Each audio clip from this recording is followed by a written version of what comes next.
नमस्कार, हरियाणा न्यूज के 100% चुनावी कार्यक्रम चुनाव की बात में आपका स्वागत है। मैं हूं आपके साथ हितेंद्र।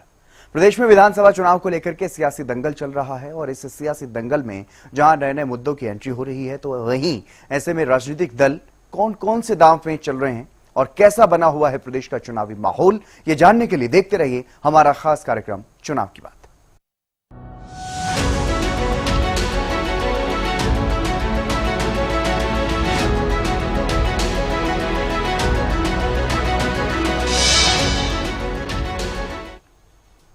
और चुनाव की बात में सबसे पहले बात करते हैं हिसाब की।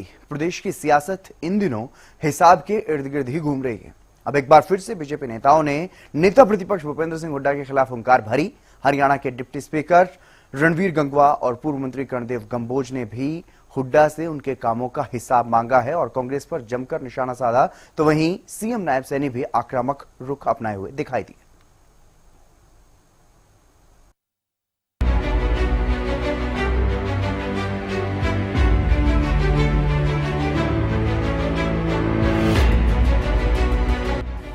हरियाणा विधानसभा चुनाव से पहले बीजेपी और कांग्रेस में सियासी बयानबाजी और आरोप प्रत्यारोप का सिलसिला जारी है। एक तरफ प्रदेश कांग्रेस यात्राएं कर हरियाणा सरकार से हिसाब मांग रही है। जो हरियाणा मांगे हिसाब, देश में सबसे ज्यादा बेरोजगारी हरियाणा में क्यों है, देश में सबसे ज्यादा अपराध हरियाणा में क्यों है, पंजाब से भी ज्यादा नशा हरियाणा में क्यों हुआ, हर वर्ग का इतना अपमान इस सरकार ने क्यों किया, हरियाणा को विकास की पटरी से क्यों उतारा इस सरकार ने। आज हरियाणा की जनता हिसाब मांग रही है। भाजपा जब से हमने ये अभियान शुरू किया, ये पदयात्रा शुरू करी है, भारतीय जनता पार्टी में बड़ी तिलमिलाहट दिखाई दे रही है, लेकिन कोई जवाब नहीं मिल रहा। कोई अभी तक भाजपा ने 15 जो मैंने प्रश्न उठाए हैं, इन 15 प्रश्नों में एक भी प्रश्न का जवाब भाजपा ने नहीं दिया। तो दूसरी तरफ बीजेपी भी कांग्रेस पर निशाना साधने का कोई मौका नहीं छोड़ रही। प्रदेश के सीएम नायब सिंह सैनी भी हुड्डा पर कटाक्ष करते हुए कई बार ये कह चुके हैं कि पहले कांग्रेस अपने कार्यकाल का हिसाब दे। किस प्रकार से झूठ बोलते हैं हर भाइयों, अब और कुछ नहीं फंसा। हुड्डा साहब चल दिए, बेटे नु लेकर गेल, बेटे नु गेल लेकर कहा चलो जी, कहा हिसाब मांगो रिया दे दो भाई हिसाब देंगे नहीं देंगे बताओ मेरे को, सच्चाई में बताना भाई, हिसाब देंगे ना।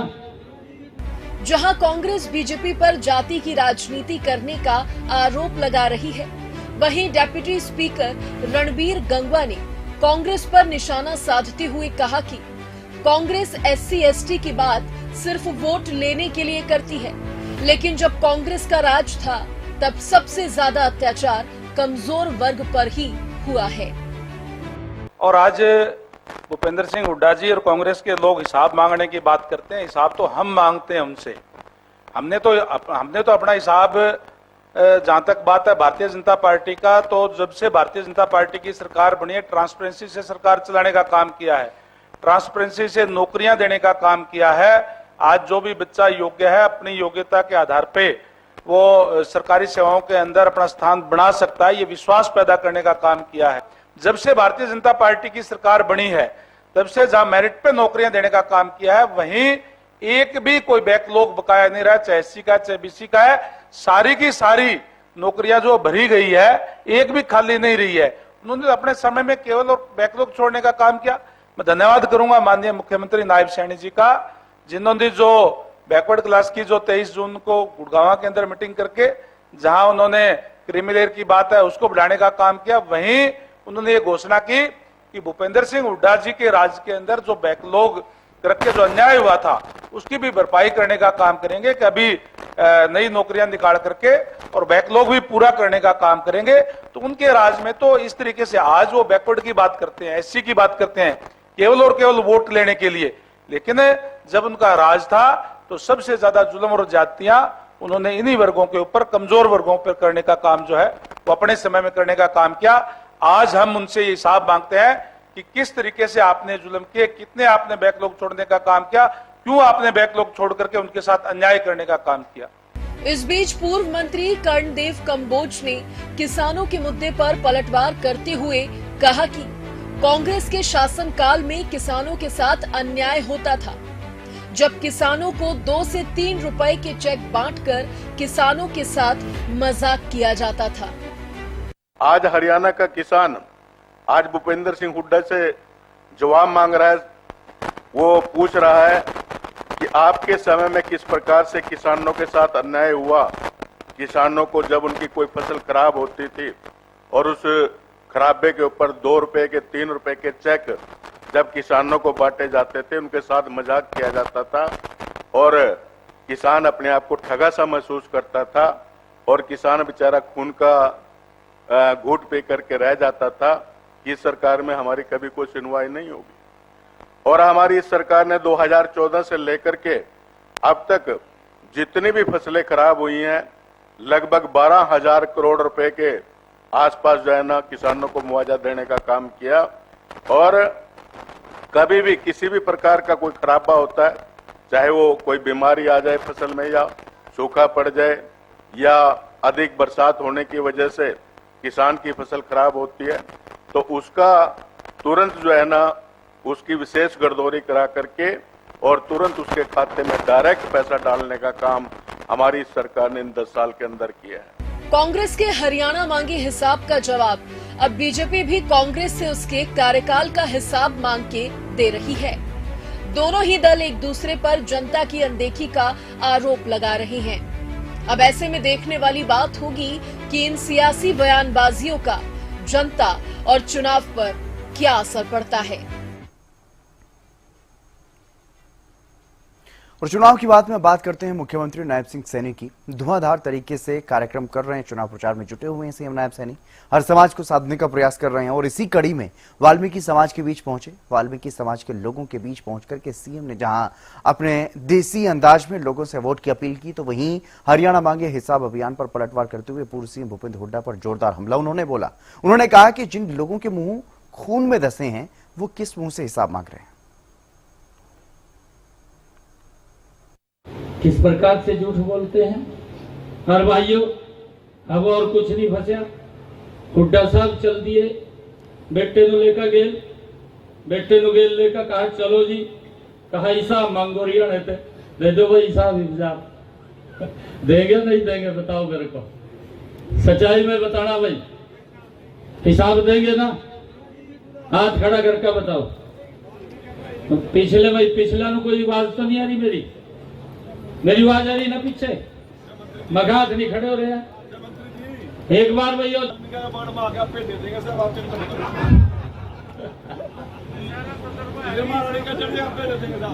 मैं भगवान वाल्मीकि के चरणों में खड़ा हूं और वाल्मीकि समाज में अपने परिवार के बीच में आकर के बोल रहा हूं। मैं एक बात बोल रहा हूं, जो लोग कौन से मुंह से हिसाब मांग रहे हैं, जिनके मुंह खून से धसे हुए हैं, वो लोग हरियाणा के अंदर आकर के हिसाब मांगने का काम कर रहे हैं। भाई उन लोगों को हिसाब देना और मैं हिसाब देता हूं, मैं हिसाब देता हूं हम क्या काम किए हैं। अरे आज 10 वर्षों के अंदर प्रदेश और देश एक तस्वीर नरेंद्र मोदी और डबल इंजन की सरकार के अंदर बदली है। और एक बात और कह रहा भाई, मेरे को तो कहीं भी आप रास्ते में जंदे जंदे भी रोक सका, उड्डे नु आज भी नहीं रोक सकते। मेरे को तो कहीं भी पकड़ कर रोक लो भाई, मैं ही रुक जाऊंगा। इस बात का ध्यान जरूर करियो। और एक बात और कहूं मैं, अक्टूबर में चुनाव 1.5 महीना रहेगा, लाले बुआ का घेर दियो, खड़े हो जियो, कभी छुट्टी मारने चले जा गई थी। वोट की कीमत था, बगैर वोट के कुछ नहीं है। बेदी जी ने कहा 10,000 वोट ले लियो। 10 क्यों ले, हम ज्यादा लेंगे, हम ज्यादा लेंगे। इतने मजबूत आदमी है वाल्मीकि समाज के, 10-20 वोट में तो वैसे पेट लगे एक आदमी, लपेट लेगा नहीं। फिर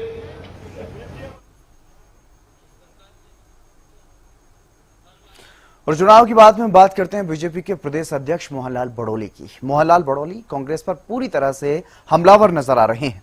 अब पलवल पहुंचे बड़ौली ने एक बार फिर से कांग्रेस के हरियाणा मांगे हिसाब अभियान को लेकर के पूर्व सीएम भूपेंद्र सिंह हुड्डा पर कटाक्ष किया है। मोहनलाल बड़ौली ने कहा कि आज चोर भी हिसाब मांग रहे हैं।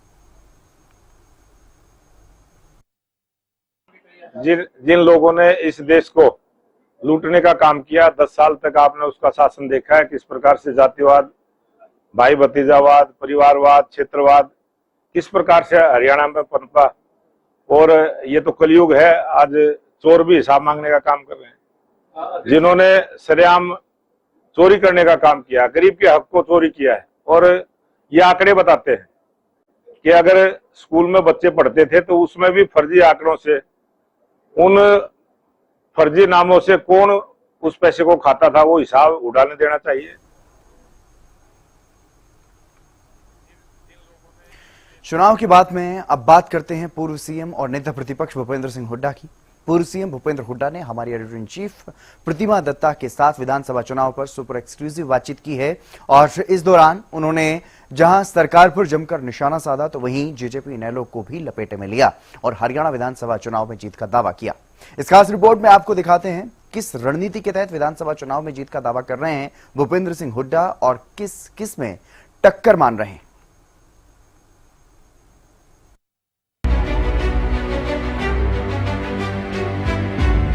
प्रदेश में इन दिनों चुनाव का माहौल है और सभी सियासी दल विधानसभा चुनाव में जीत के लिए हुंकार भर चुके हैं। चारों ओर चुनाव की बात चल रही है। चुनाव की बात के बीच पूर्व सीएम भूपेंद्र हुड्डा से सुपर एक्सक्लूसिव बातचीत की है हमारी एडिटर इन चीफ प्रतिमा दत्ता ने। इस खास बातचीत के दौरान हर उस सवाल का जवाब तलाशने की कोशिश की गई जो प्रदेश का हर जागरूक वोटर जानना चाहता है। इस खास बातचीत के दौरान जहां पूर्व सीएम भूपेंद्र हुड्डा ने नॉन स्टॉप बनाम फुल स्टॉप हरियाणा पर प्रतिक्रिया दी और सरकार पर जमकर निशाना साधा।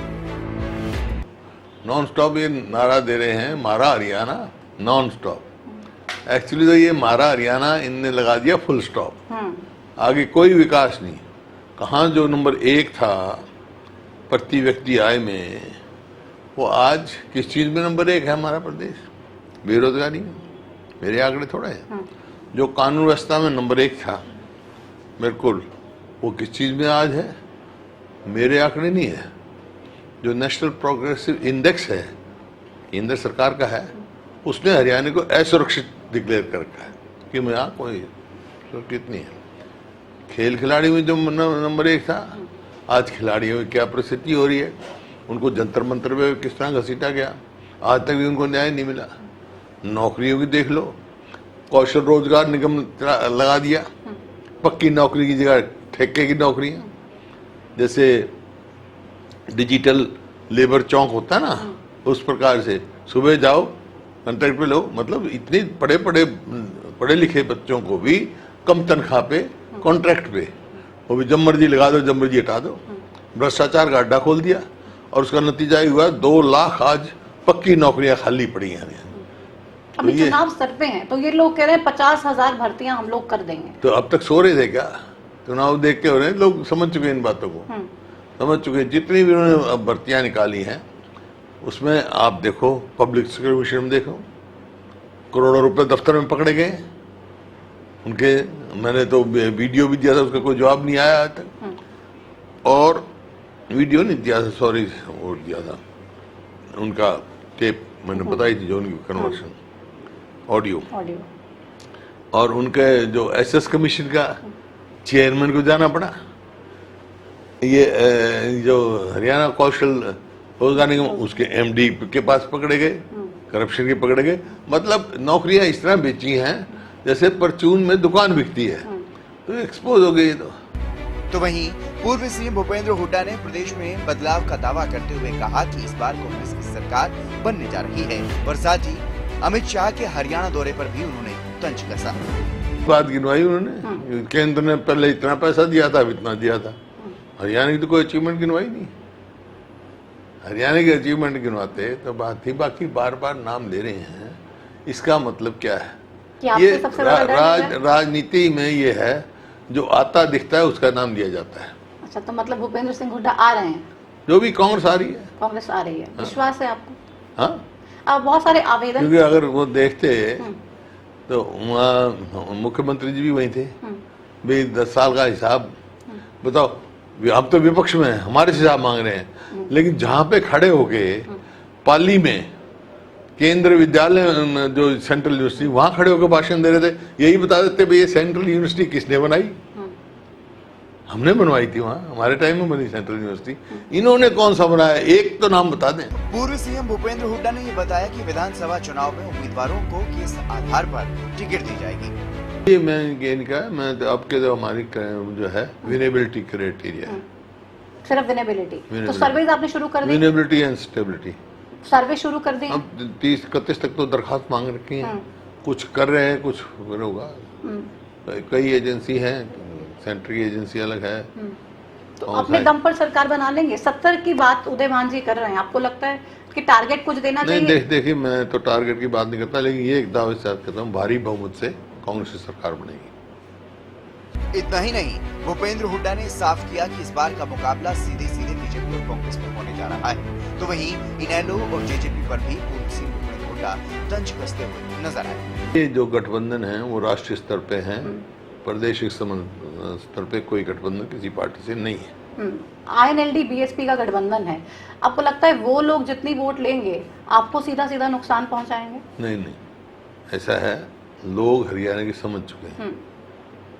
जेजेपी ने पिछली बार करके देख लिया, बीजेपी को गाली देते रहे, इनको यमुना पार करो, और खुद उनसे गठबंधन कर लिया। तो इस वास्ते हरियाणा का जो स्थिति बिल्कुल साफ है, मुकाबला कांग्रेस और सीधा बीजेपी में है। वोट काटों को वोट नहीं देने वाले लोग। आप कह रहे हैं वोट काटों को वोट नहीं देंगे, आपकी कोशिश है बीजेपी कांग्रेस में फाइट? मैं कह नहीं रहा हूँ, लोग कह रहे हैं अब 1% वोट नहीं मिली जिनकी, वो बात ऐसी कह रहे हैं। अभी लोकसभा के चुनाव में लेस देन 1% है। लेकिन बीजेपी इसको 1-to-1 मुकाबला नहीं होने देना चाहती, वो कह रही है INLD BSP भी तो लोग करेंगे ना, लोग करेंगे। बीजेपी क्या चाहती है, मैं क्या चाहता हूँ, वो नहीं है। लोगों ने फैसला करना है, लोग फैसला कर चुके हैं। ये लोगों का फैसला है, लोगों ने ये मतलब साफ इंडिकेट लोकसभा के इलेक्शन में कर दिया है कि क्या चाहते हैं। वो सीधा 5 बीजेपी को दी, 5 कांग्रेस को दी। मुकाबला कांग्रेस और बीजेपी का है। पूर्व सीएम और नेता प्रतिपक्ष भूपेंद्र हुड्डा ने यह भी बताया कि कांग्रेस की ओर से मुख्यमंत्री का चेहरा इस बार कौन होगा। तो क्या हम मुख्यमंत्री की कुर्सी पे एक बार फिर से भूपेंद्र सिंह हुड्डा साहब को देखिए, तो पार्टी फैसला करेगी, विधायक फैसला करेंगे, हाईकमांड फैसला करेगी, जिसको भी सेवा का मौका देंगे करेंगे। भले ही पूर्व सीएम बीजेपी और कांग्रेस में सीधा मुकाबला मान रही हूँ, भले ही दूसरे दलों को वोट काटू बता रही हूँ और कांग्रेस की मजबूती की बात कर रही हूँ, लेकिन विधानसभा चुनाव में देखना होगा कि प्रदेश के चुनावी मुकाबले में किस किस में टक्कर देखने को मिलेगी और कौन प्रदेश की सत्ता पर काबिज होगा। Bureau report, Haryana news. और चुनाव की बाद में बात हो रही है नेता प्रतिपक्ष भूपेंद्र सिंह हुड्डा की, तो आपको बता दें पूर्व सीएम भूपेंद्र हुड्डा ने हिसार में एक कार्यक्रम के दौरान बड़ी बात कही है। उन्होंने कहा कि जब भी बैकवर्ड क्लास दूर हुआ है कांग्रेस से, तो कांग्रेस सत्ता से ही दूर हो गई। और साथ ही उन्होंने बैकवर्ड क्लास पर भी इसी तरह से उनको रिझाने के लिए कहा कि जैसे ही बैकवर्ड क्लास कांग्रेस से दूर हुआ, कांग्रेस सत्ता से दूर हुई, तो बैकवर्ड क्लास पर भी अन्याय दूसरी सरकारों में हुआ है। साथ ही उन्होंने कांग्रेस के घोषणा पत्र को लेकर के भी बड़ा दावा किया है, वो भी आपको सुनाते हैं। वैसे तो हमारा घोषणा पत्र तैयार हो रहा है, उसमें सब अब मुद्दे लेंगे जो आपने मांगे रखी है, इसमें भी हम एग्जामिन करके जो भी है वो मांगे उनमें सम्मिलित करेंगे और करते भी रही है कांग्रेस पार्टी। लेकिन 5-7 मोटे मोटे फैसले हमने किए जो हम कर चुके हैं, जो हम कह चुके हैं कांग्रेस आएगी तो वो करेगी। बाकी और भी है जो घोषणा पत्र में किए जाएंगे।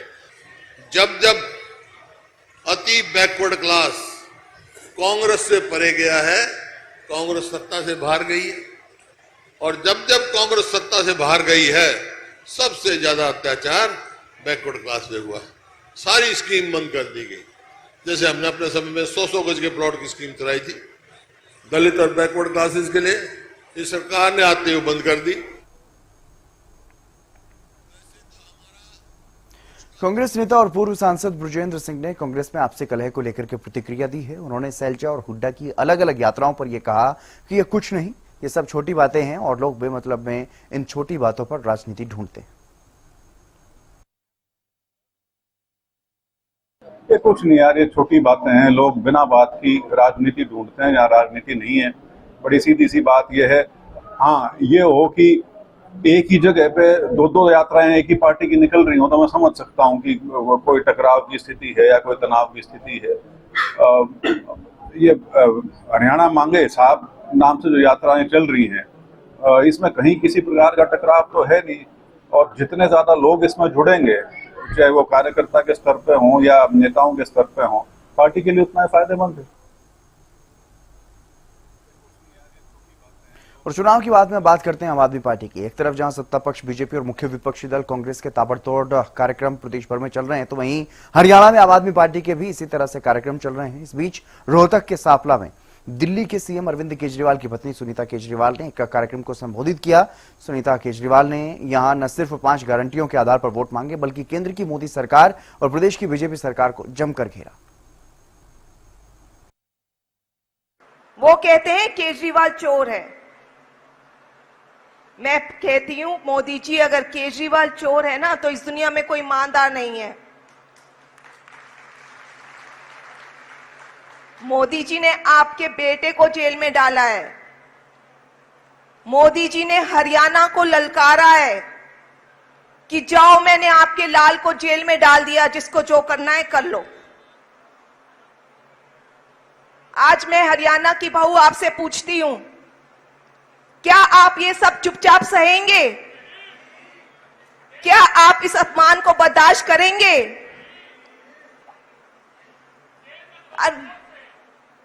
अरविंद जी, मोदी जी, आप अपने बेटे का साथ देंगे?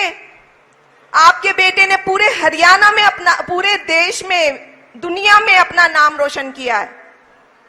मानते हैं ये बात? हरियाणा का नाम रोशन हुआ है पूरे देश दुनिया में, पूरी दुनिया में हुआ है।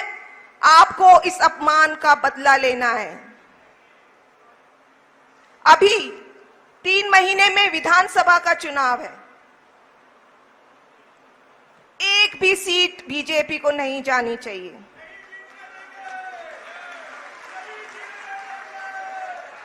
आपको अपने बेटे अरविंद केजरीवाल को भारी बहुमत से जिताना है। जिताएंगे? ये बात अरविंद केजरीवाल की नहीं है, ये हरियाणा की इज्जत का सवाल है। और चुनाव की बात करते हैं चुनाव के दौरान कानून व्यवस्था की।